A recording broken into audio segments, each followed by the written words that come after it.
Mr. Speaker, coming out of committee, HR6 was a bipartisan, huge leap forward in our efforts to accelerate the development of life-saving cures through medical research.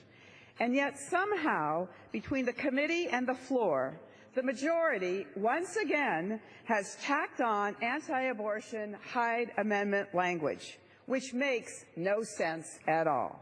It's like the Republicans are cheap stage magicians attracting our attention with the promise of critically needed medical advances, all the while stuffing the same old flea-bitten Hyde provision rabbit into their hat. We're tired of this tedious stage show. NIH is already subject to the Hyde provisions in appropriation bills. This is just a way to continue politics as usual. If HR6 passes under a mantle of bipartisanship, they will pull out the rabbit, wave it around, and say, look how amazing and wonderful we are. I, for one, am sick of the House being run like a boardwalk magic show. Adding this type of language between open, transparent committee consideration and open, transparent floor consideration makes a mockery of representative government.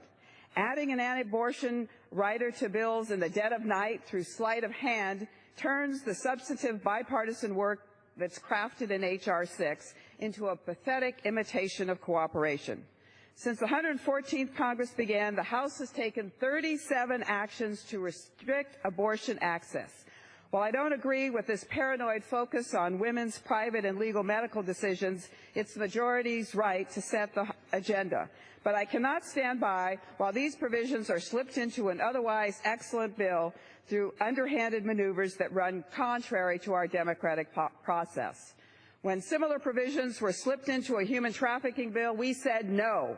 Why aren't we saying no today?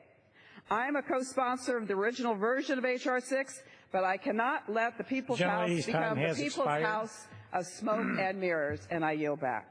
Gentleman from Massachusetts.